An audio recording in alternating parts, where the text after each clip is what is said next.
जितिया की व्रत कथा। सालों पहले नर्मदा नदी के ठीक पास कंचनवटी नाम का एक नगर बसा हुआ था।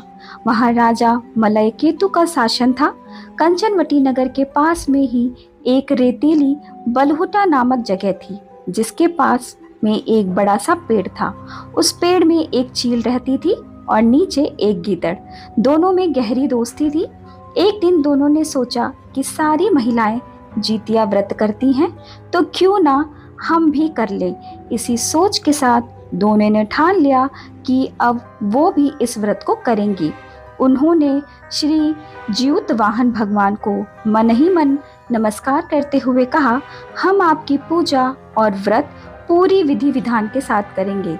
जैसे ही व्रत का दिन आया तो पास के ही एक धनवान व्यापारी की मौत हो गई। उसको अंतिम विदाई देने के लिए बलुहटा ही लाया गया, जहां गीदड़ और चील रहते थे। व्रत के दिन गीदड़ ने मरे हुए व्यक्ति को देखा तो उसे भूख लग गई।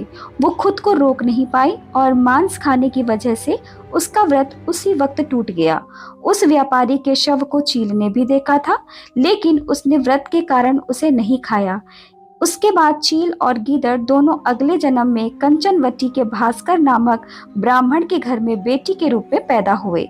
चील का जन्म बड़ी बहन के रूप में हुआ, जिसका नाम शीलवती पड़ा और उसकी शादी बुद्धिसेन नामक लड़के से कराई गई। गीदड़ का जन्म उसकी छोटी बहन कपूरावती के रूप में हुआ। समय होने पर उसका विवाह कंचनवटी के राजा मलय केतु से उसके पिता ने करवाया। भले ही कपूरावती विवाह के बाद कंचनवटी की रानी बन गई हो, लेकिन उसे बेटे का सुख नहीं मिला।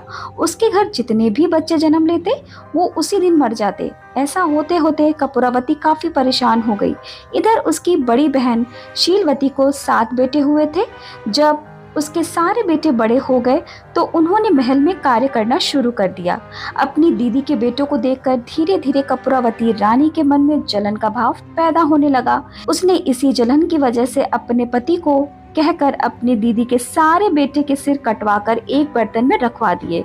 उन सभी 7 बर्तन को कपूरावती ने लाल रंग के कपड़े से ढक दिया और अपनी दीदी शीलवती के पास भिजवा दिया। भगवान ज्यूतवाहन भी ये सब देख रहे थे। उन्होंने रास्ते में ही सभी 7 भाइयों के सिर को धड़ से जोड़ा और अमृत पिलाकर जिंदा कर दिया।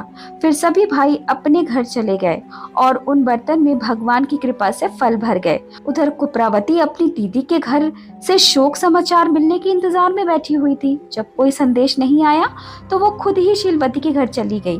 वहां जैसे ही उसने अपनी दीदी के सारे बेटों को जिंदा देखा तो वो हैरान हो गई। कुछ देर बाद उसने अपनी दीदी शीलवती को अपनी हरकत के बारे में बताया। उसने कहा कि किस तरह से उसने बर्तन में उसके बेटों के सिर काट कर डाल दिए थे और जोर जोर से रोने लगी।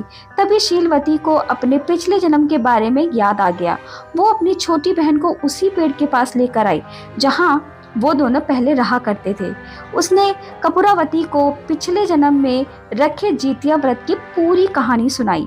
यह सब जानकर कि कपूरावती ने उसी वक्त अपना दम तोड़ दिया। राजा को तुरंत शीलवती ने इस बात की जानकारी भिजवाई। अपनी पत्नी के बारे में दुख भरा समाचार मिलते ही राजा वहां पहुंच गए और कपूरावती को उसी पेड़ के नीचे अंतिम विदाई दी। इसलिए दोस्तों, हमें कर्म सोच समझकर करना चाहिए। बुरे कर्म कभी भी पीछा नहीं छोड़ते। गलत कर्मों की सजा को भुगतना ही पड़ता है। आशा करती हूँ आपको ये जितिया व्रत की कहानी पसंद आई होगी।